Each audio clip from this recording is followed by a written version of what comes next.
someone a reason for doing something? How many of you think it's extrinsic? Intrinsic. How many of you think it's intrinsic? Or how many of you don't think about anything right now? Okay, and then you have the second. The condition of being eager to act or work. Extrinsic or intrinsic? Okay. Now, why do you think intrinsic is more important or is stronger than extrinsic? Take your time. Thinking is allowed. Reflecting is allowed. You can reflect for some time. Because you can't give what you don't have. You can't give what you don't have. Please, can we clap? Let's go. And how many of you know that this is a motivational tool? Clapping. Yeah, of course. It's intrinsic or extrinsic? Extrinsic. And you clap for yourself so that you can. Okay. Now, there was a man called Steve Jobs, and he said, the only way to do great work is to love what you do. Does that sound? I'll take it all over again. The only way to do great work is to love what you do. Today, we will leave this place loving what we do. Because I love what I'm doing. Yes. You can do great work by loving what you're doing. You can easily go to an organization and identify people who don't love what they're doing. This is very common in places where you deal with customers, like maybe money transaction areas, hospitals, clinics, where the way you talk to your patients, the way you talk to your customers would tell if you love what you're doing. Because if you love what you're doing, no matter no matter the problem or situation you met at home, you put it behind you and you move on. Everybody has got problems. Is anybody else who does not have issues, like things to handle, like challenges? Let's find out so that you can help us. So when you love your job or you love what you're doing, you don't capitalize on these things. You don't emphasize on them. You forget. In fact, there was somebody that said what they are doing gives them a lot of joy to an extent that they forget that they have some issues or challenges to deal with.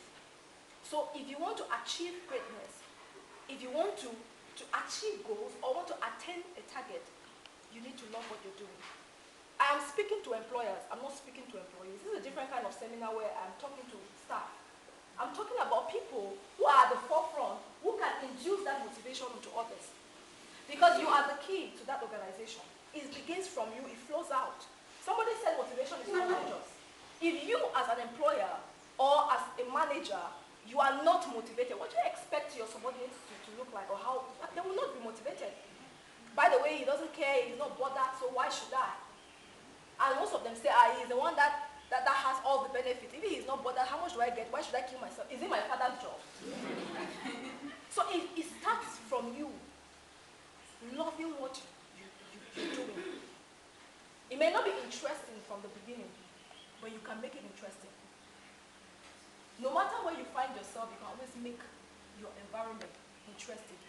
Even if they send you to work with wolves, you can turn those wolves into your friends.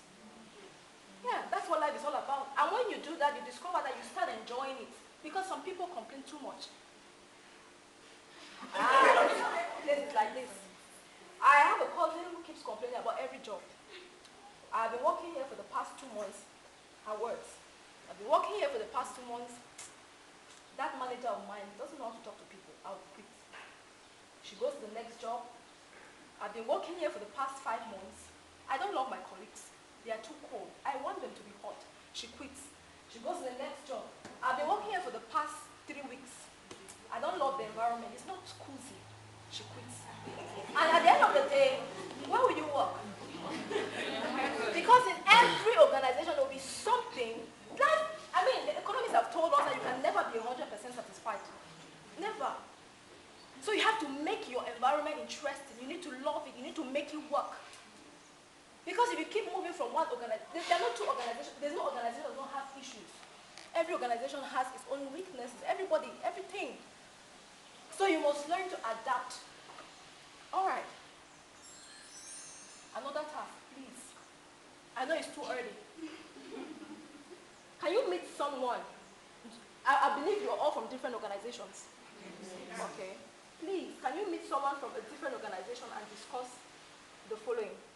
Now, we have already identified the difference between intrinsic and extrinsic motivation. So we'll leave that out. We'll move to the next. Which of them do you use in your organization? We are learning. Maybe you're not using it at all. Maybe you are. Okay? So can you just move to somebody